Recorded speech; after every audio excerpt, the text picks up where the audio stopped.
Well, it's the right time because this is the first concrete offer I have gotten to do blow by blow since December 8th, 2018. We should certainly do rehearsal fights that day in Times Square to begin to get ourselves ready. I don't know who's going to be on the team with me. I've made a suggestion or two, but it's all a part of a process.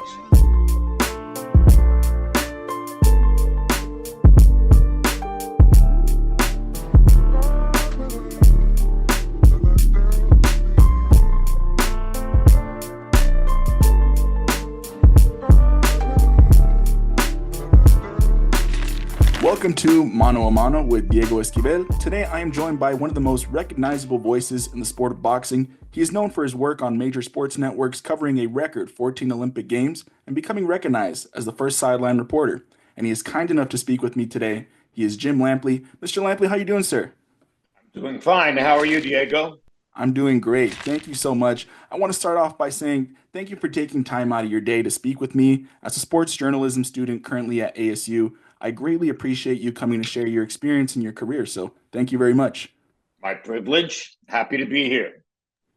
So I want to start by saying you've had an incredible journey in the world of just sports broadcasting in general. Can you take us back to the beginning and share what initially drew you to the career? Well, I was always interested in sports broadcasting. One of my earliest vivid memories from childhood is a year after my father died when I was 5 years old, my mother sitting me down at a neighbor's house during an adult party and stashing me in a spare bedroom with a tiny television set on top of a TV dinner tray to watch Sugar Ray Robinson versus Bobo Olson for the middleweight championship of the world on Gillette Friday Night Fights. And I remember her saying to me as she left the room, sit still. If your father was still alive, this is what you would be doing. And in the next 90 minutes, a man named Don Dunphy is going to teach you everything you need to know about boxing. Well, obviously, that was everything I needed to know at that moment to enjoy the telecast, but I became a fan. I watched countless Friday Night Fights on Gillette over the course of the next several years. Eventually, as a 14-year-old in Miami in 1964, I saved lawn mowing and car washing money for weeks to buy a ticket to Cassius Clay versus Sonny Liston, February 25, 1964 at the Miami Beach Convention Center, and have been a fairly devoted boxing fan ever since. I went to school at the University of North Carolina. I now live in Chapel Hill. And while I was here finishing undergraduate school and getting into graduate school, I was asked by a friend to help him with radio broadcasts before and after University of North Carolina football and basketball radio broadcasts. And I got my feet wet in broadcasting doing that. I won a talent hunt in 1974 as one of the first two people ever to stand on the sideline of a college football game with a camera and a microphone. That was with ABC Sports. I worked at ABC Sports for 13 years. Eventually, I was forced out of my contract at ABC Sports by an executive who wanted to get rid of me. And his method for forcing me to leave, among other gambits, was to assign me to boxing because he thought that there was no way that a spit and polished white kid like me was going to understand boxing or be accepted by the culture. He had no idea that the very first sports broadcast I had ever watched was a boxing match. And he also didn't seem to understand that the network had just signed a look-see, get-acquainted contract with a 19-year-old heavyweight from New York named Mike Tyson. So the first fight that I ever called on network television was Mike Tyson versus Jesse Ferguson. Ultimately, when he finished pushing me out of ABC Sports, that would lead to a contract with HBO. And I spent the next 30 years calling fights and Wimbledon tennis championships for HBO. And then eventually, when HBO was bought by a cell phone company in 2018, they brought an end to the boxing telecast. and I've been away from calling fights for several years, although I've been doing a new form of digital text commentary during the fights for an outfit called ppv.com, where I sit at ringside with three other experts, Lance Pugmire, Dan Canobio, and Chris Algieri, and we delivered an ongoing text chain available to viewers to join as well, talking about the fights as we watch them. It's an entirely new way of communicating about the fights. It's perfect for boxing because it's communal, it's subjective. Everybody's offering their opinion. We don't see the official scores, of course, as they are being recorded, so we don't know who officially is winning the fight. We're offering our estimation as we go along. And I was doing that for ppv.com last Saturday night when Javante Davis and Lamont Roach squared off in Barclays Center. So that brings you somewhat up to date on my long and colorful career. And I think you might have mentioned the 14 Olympics. I'm not sure, but I've been very privileged. I've had an amazing career. All of it was given to me. And I'm still looking for ways to expand my portfolio as I continue forward on the planet. I do want to speak on, can you describe just kind of the transition of going from doing those radio broadcasts of UNC football and basketball games to then doing on-air televised reporting, especially when it came down to you first being the first sideline reporter and having to be part of a new format in 1974? Well, I was at ABC Sports, which was the number one telecast organization for sports in the world. I was working with a large assortment of people who had multiple Emmy Awards, various other honors and decorations for all the things they had done in the business. I was working as eventually a regular reporter, an ongoing contract entity in a group that included Jim McKay, Keith Jackson, Frank Gifford, Bill Fleming, Chris Schenkel. I could go on and on. They were all Hall of Fame broadcasters already before I arrived. And I was the novice who was thrown into that environment. And no one had ever stood on the sideline with a camera and a microphone. So to some degree, as we went along in 1974 and then eventually 1975 and 1976, I had to fight to get off the sideline, even though I had been told at the beginning it was only going to be for one season. But I was kind of constructing the art form as I went along, trying to figure out what stories were logical to tell, what stories would only make me sound lame and like an unnecessary accessory, what stories I could tell without making Keith Jackson, the play-by-play man, wildly uncomfortable, and what I could do in 24 seconds so that I could get in and out before Keith wanted the call back for competent play-by-play. So it was highly technical. It was very challenging. It was nerve-wracking at the beginning, but it became my thing. And so I originated the craft, and I have schooled and tutored a couple of sideline reporters since then. And the single thing I most try to get across to them from the beginning is do whatever you can do in 24 seconds. Don't make the play-by-play person mad. And I feel like the introduction of a sideline reporter has to do, of course, a lot with the growth of technology, specifically wireless technology at the time, shaping broadcasting. And you are 100% correct. You are right on top of it, because that's exactly what happened. And do you know how they learned what they learned about wireless technology that created that possibility? I believe it was Munich, right, at the Olympics. 100%. Yes, it was because of the captivity of Israeli athletes by Black September terrorists at Munich in 1972 that ABC Sports learned that radio frequency signals for both cameras and microphones would do things that they had never known that they would do. And they came back from Munich and had a meeting in New York among the news, sports, and engineering divisions. And the question was, now that we know this, Now that we know these signals will jump over um, metal barriers or concrete walls, what can we do with it?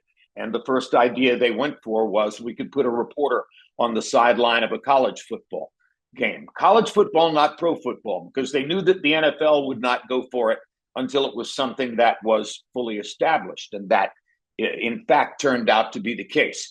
But they had a specific kind of leverage with college football because at that time, through the twin vehicles of the Chevrolet advertising account and a New York advertising agency named Dancer Fitzgerald Sample, ABC in effect owned college football. So if ABC said to the NCAA, "We're going to put a reporter on the sideline of the game," the NCAA was not in a good position to push back, and that's how I wound up there.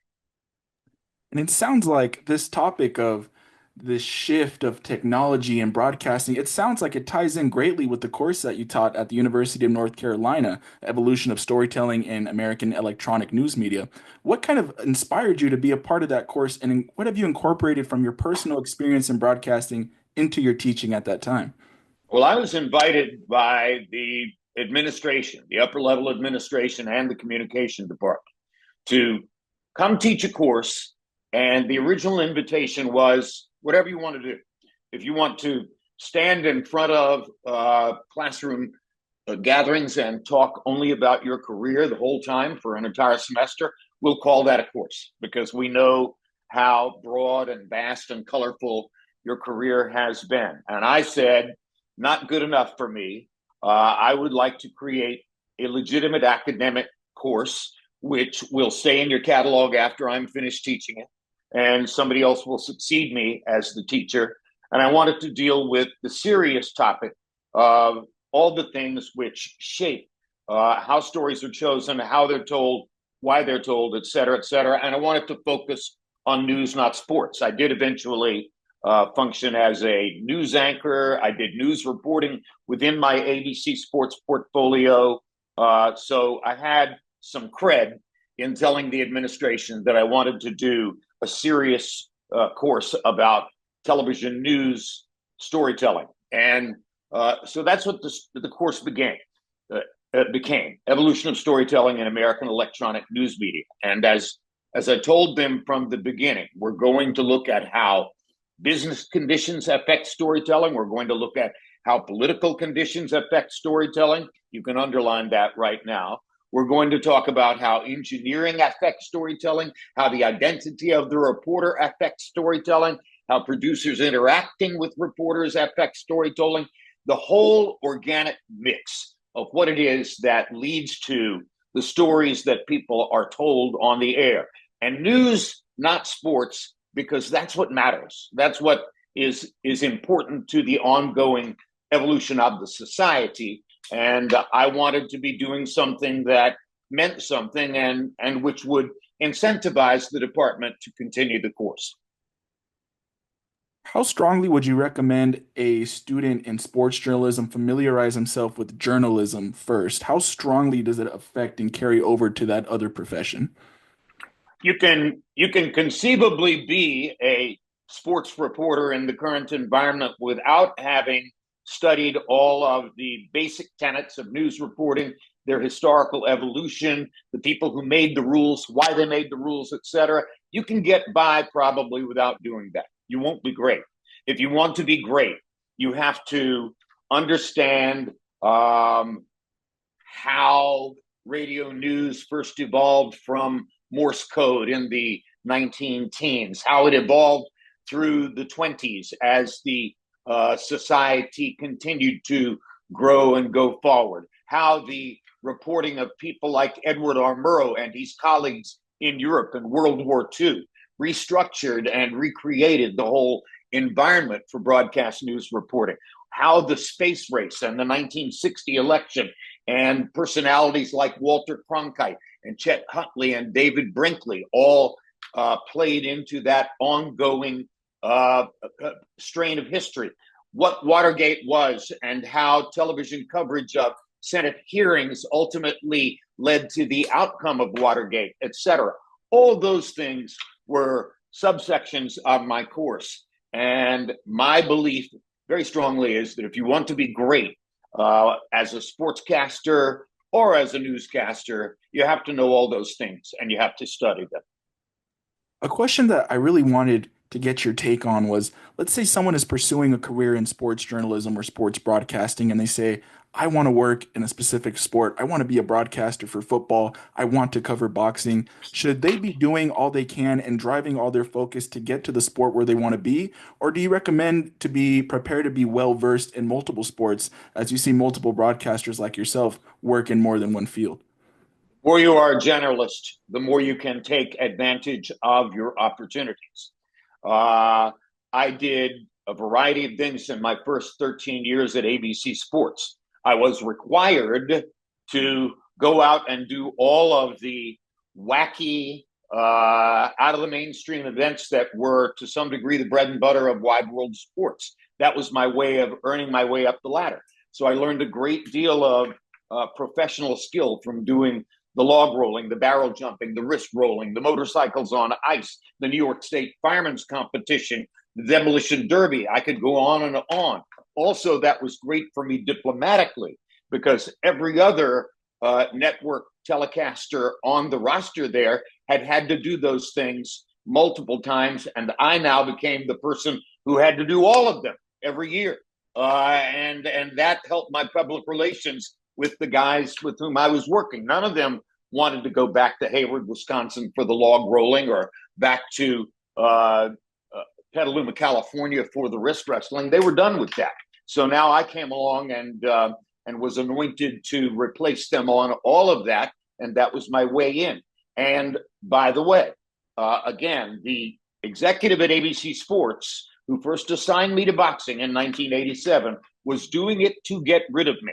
And he thought for certain that that was something I hadn't done, something I wouldn't understand, a place where I wouldn't fit, that the audience would naturally see me as Cosell's successor on boxing. That would destroy me. He had no idea that I had the background I had in the sport and had the base of knowledge that I had for the sport, and that actually I would eventually succeed as a boxing broadcaster. So on the basis of all those things I just said, and I know it was a long answer, generalist is the better posture. Be ready for anything because that's what gives you a chance to capitalize on opportunities that are sometimes out of left field. Absolutely. And although you didn't officially call blow for blow boxing until I believe was 1986, as you just said, it sounded like the sport has always had a special place in your heart. You said the very first live sports event your mother ever sat you down to watch, Sugar Ray Robinson, Carl Bobo Olson, 1955. You working for those tickets for Cassius Clay and Sonny Liston. Did those early experiences as a young, passionate fan shape your understanding of the sport and influence just your storytelling approach in your later commentary? Well, I'll give you just one example to underline how graphically that's true. Yes, I went to Cassius Clay versus Sonny Liston in 1964 at the Miami Beach Convention Center with a ticket that I bought that my memory tells me was $100. I don't know, might have been more, but can't remember. And didn't save the ticket, which is insane because it would have been one of the most valuable possessions I ever had. But at the end of the day, from that as a starting point for live boxing, I wound up ringside February 10, 1994 in Tokyo, Japan, Mike Tyson versus Buster Douglas. And as the rounds progressed in that fight, and it was clear how ill-equipped Tyson was for what Douglas was doing, I remember thinking to myself, oh my gosh, the very first live prize fight I ever attended was the biggest upset in the history of boxing. And now here I am voicing for the American audience the fight which will succeed it as the biggest upset in the history of boxing.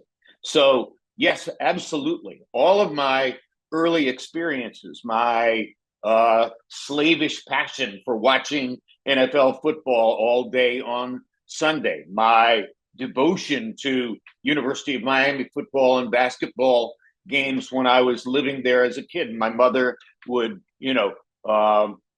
jerry-rigged the budget to have enough money to buy us season tickets for those kinds of things. All of those things figured into what ultimately I was able to do. And your first fight that you broadcasted for HBO Boxing was, believe, 1988, Tokyo, Japan, Mike Tyson and Tony Tubbs.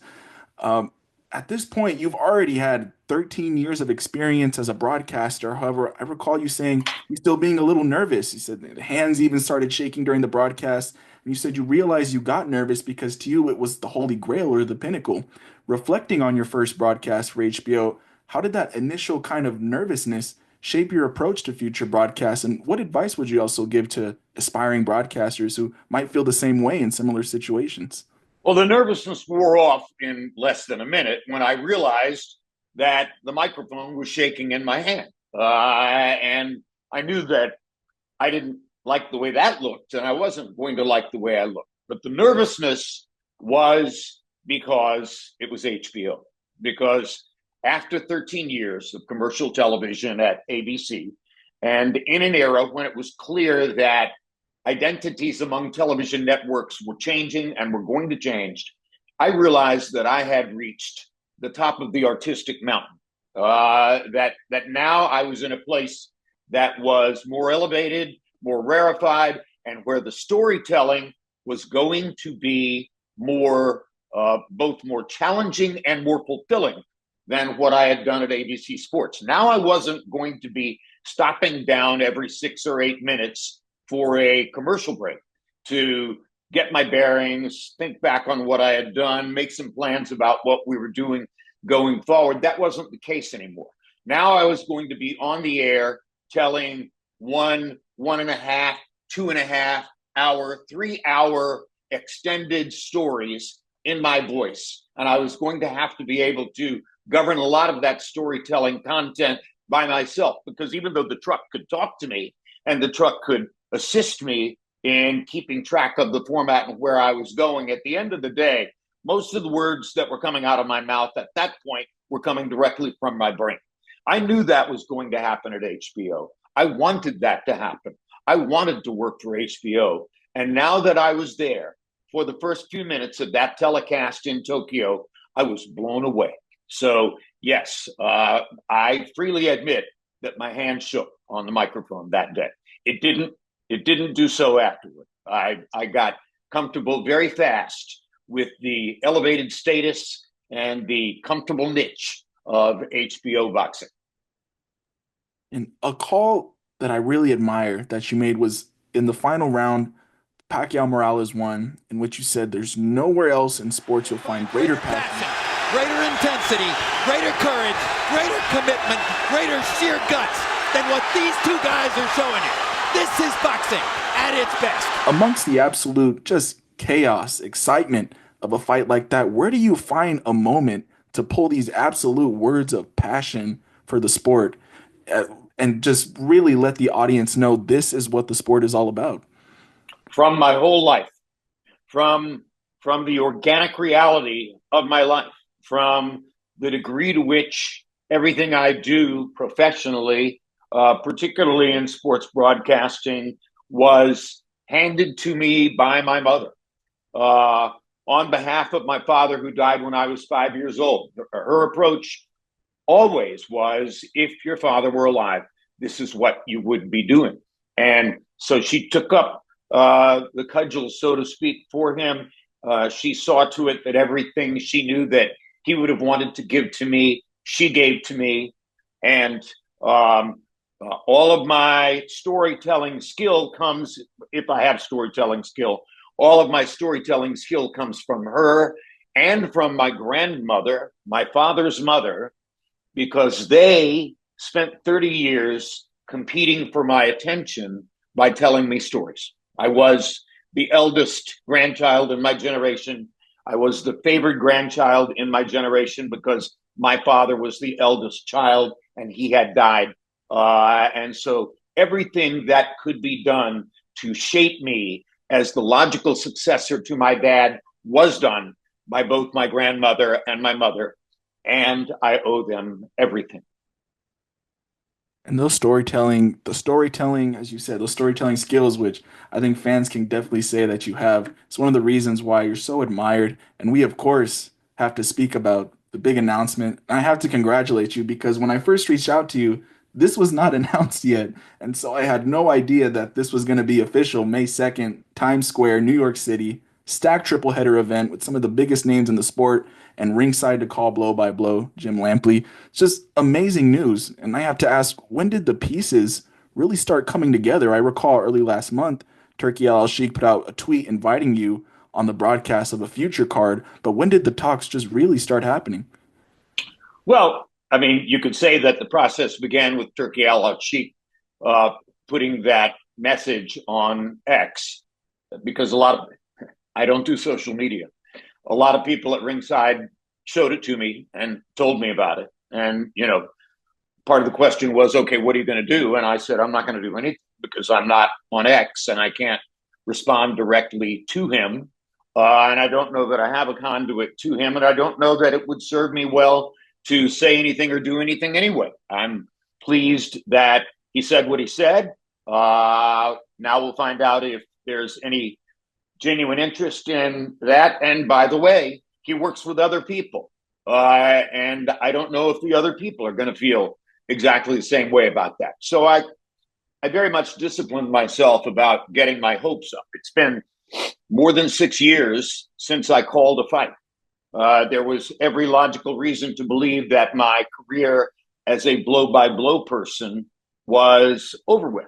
And I'm not going to say that I was comfortably ready to accept that. I've never been really comfortable with it. But at the end of the day, that was sort of where I stood. And as for the question of when did all that suddenly spark into reality, that was Turkey's process, not mine. And he governed the speed and pace at which that process took place. And I make no other comment on that other than I'm in a very happy position right now. I am delighted. I like him and I like what he's doing for boxing. Obviously, he's put a whole new jolt of energy into the sport. I'm very complimentary of what he wants to do because obviously he's not just interested in making fights for the sake of making fights. He wants to make great fights with great fighters. I'm all in.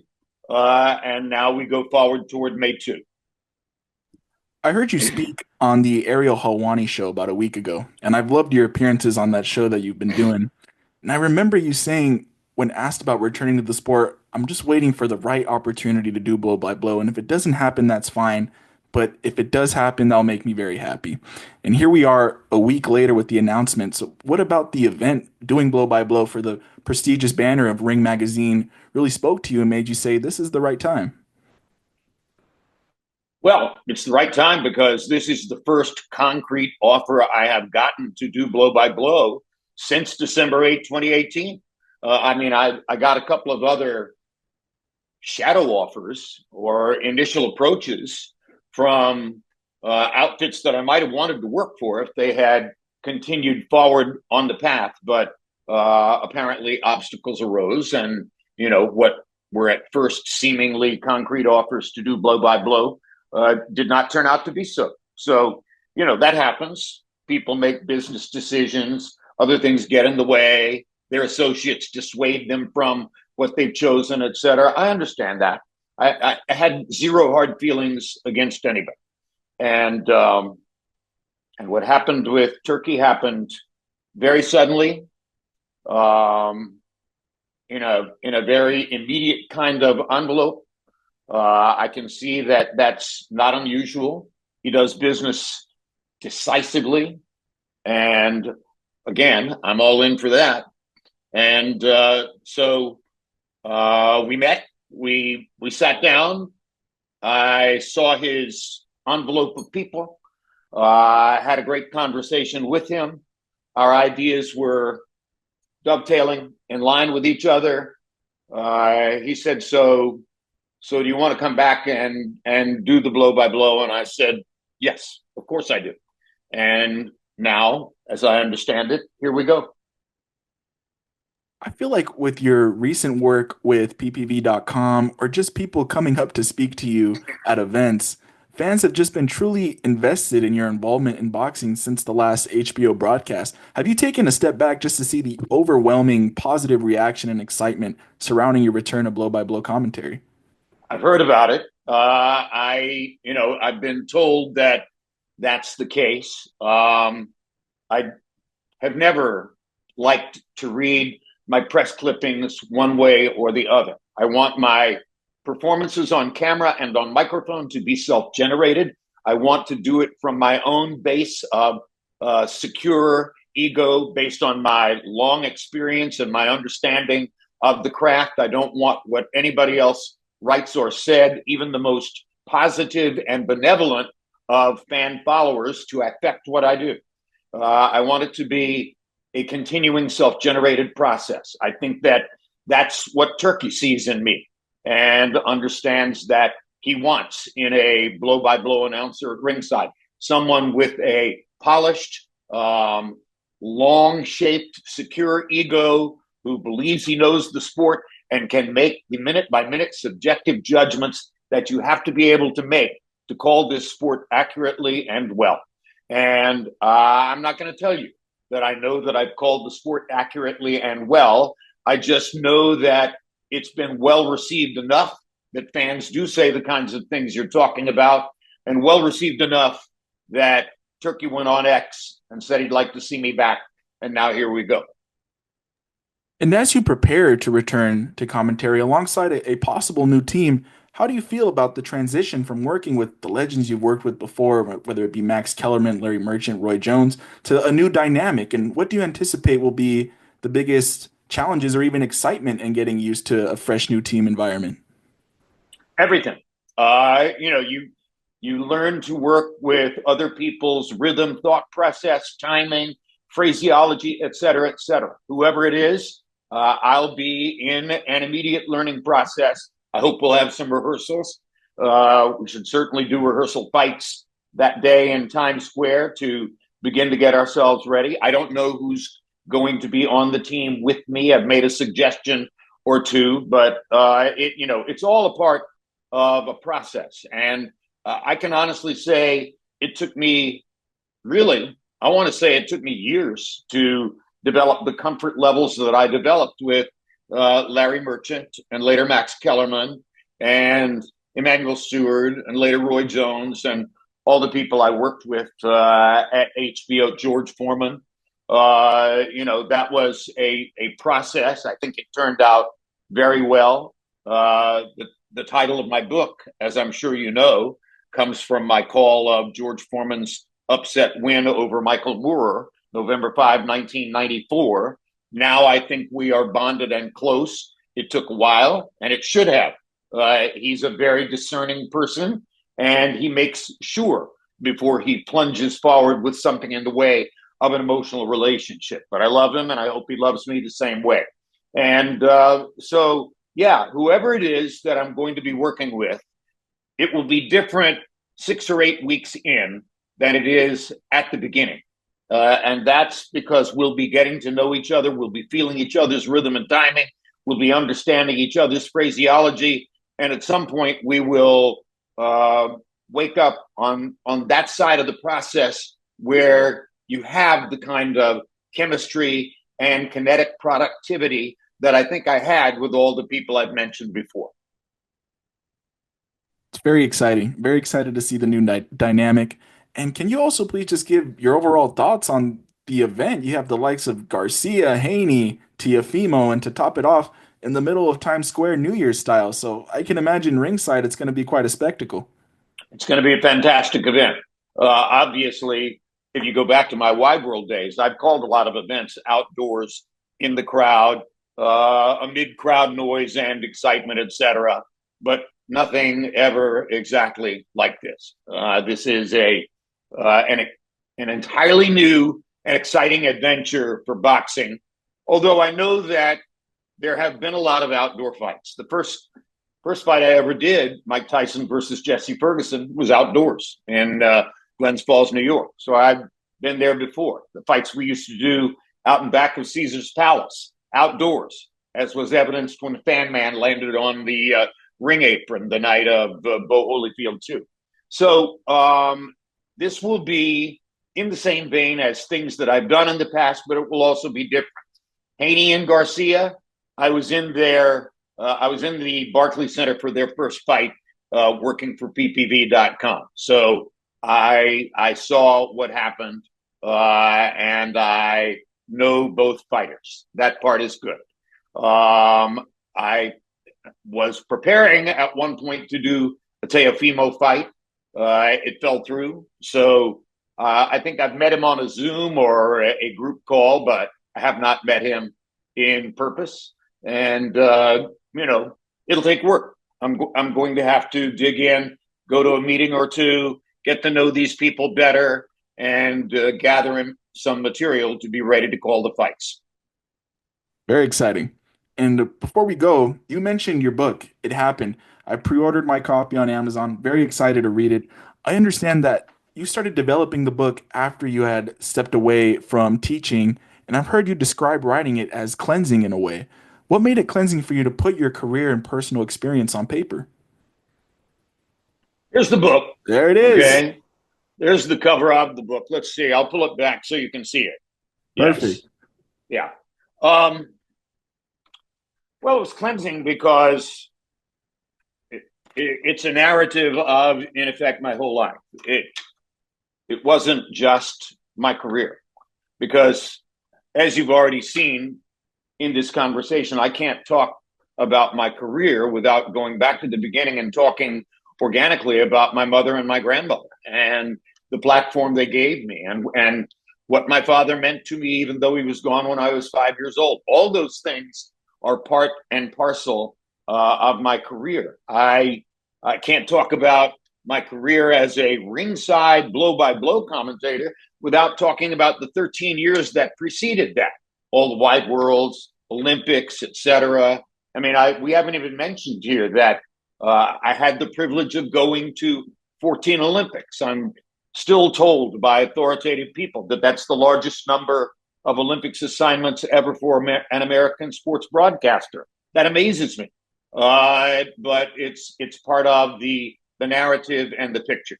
So in writing the book, I was going back through all of those things, and I very purposely wrote without an outline. I did not want to sit down and lock myself into any one way of approaching the narrative, because I think that narratives are better if they are chemically driven by their own momentum. I think that's what narrative storytelling at its best is about. It's about the storyteller's command of the story without necessarily a set of notes in front of him. And so I very purposely didn't write an outline. And I lay awake at night thinking of what I had written and what I wanted to write the next day. And I memorized a few phrases or maybe even a sentence or two here and there to use as a guidepost. And then I got up the next day and sat down at the laptop and wrote. And in doing that, I ultimately reached a moment when I thought to myself, oh my gosh, I'm just one or two little anecdotes here away from finishing a book. And I wrote those, and I got up from the laptop and I went downstairs and found my wife and said, I just wrote a book. And it was mind blowing to think that I had done that. I had help from a variety of people, including my As Told To author, Art Chansky, who did most of the interface with the publisher because he's written 10 books and he knows a lot about the process that I don't know. But at the end of the day, I can honestly say it is very personally my book. And somewhere, my mother and my grandmother are saying, see, we told you could do it. That's the way I feel about it. And it's great that I love how you open up all the time about just what shaped you as a broadcaster and just the influences in your life. And I'm sure, as you said, it's a very personal book, which is amazing. But what might you say are key insights that someone interested in just the field that you've been so successful in for so long can gain from reading about just the decades of experience in this industry and all that you've accomplished throughout the years? Be yourself, but be obsessively knowledgeable. Be yourself, but arm yourself and equip yourself with as much research as you can possibly get your hands on now. And obviously, now that's a far greater body of material than was the case when I first started doing these things in 1974. Understand the mechanics of the role that you are playing. There's one kind of researcher or helper that you need next to you if you're calling a fight. And there's a different kind of person that you need next to you if you are calling a football game. A football game has 90 moving parts. A fight has two. So they are two entirely different things. And of course, you've got everything in between. Whatever opportunity you are offered to be on camera and talk about something, don't look down on it. Realize that everything about this is an opportunity to learn. If I hadn't done the wrist the wrist wrestling, and the log rolling, and the barrel jumping, and the motorcycles on ice, and the New York State Firemen's Competition, I wouldn't have as many skills in my pocketbook and background experiences to refer to as if I had just done football and basketball.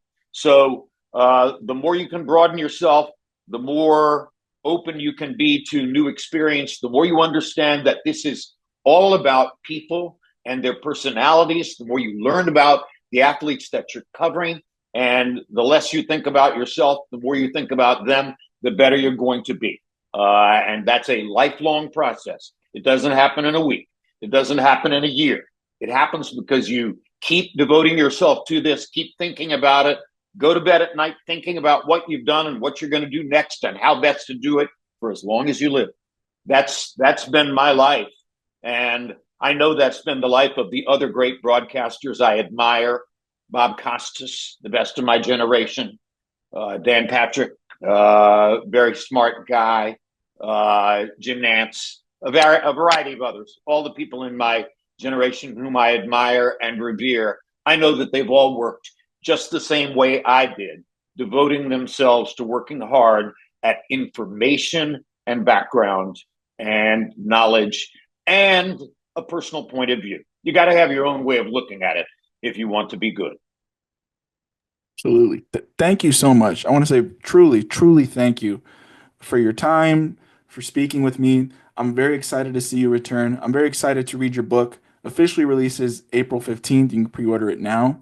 And like I said, I just appreciate your time this afternoon. You probably always hear it, but your voice was so prominent as I was growing up in my household. And as I said earlier, my father always said when it comes to sports, we're a boxing family. And before I even did my first interview, he'd always recommend that I reach out to you. And I believe if it wasn't for people like you or Al Bernstein, I wouldn't be here trying to pursue this career today. So thank you so much for speaking with me. Let me throw in one more name, Max Kellerman. I should have put him in that other paragraph with Nance and Costas and all of them, because I admire him just as much. And so, yes, I appreciate the chance to talk to you. I feel like I have a wide body of students in my class, and not all of them are people who are on campus here at the University of North Carolina. So thank you for giving me the chance to spout about all this today, and on we go, and good luck to you, Diego. The grind's on, I'm just trying to get the bands in. Take man, you know we get the hands in. Throw fists so you know that they're landing. We stand out cause you know we can't stand in. We look good, we ain't ever look stranded. In a cute top down, tunes banging. The YG's outside just standing. Round the corner is a youth trying to bank it. With the bro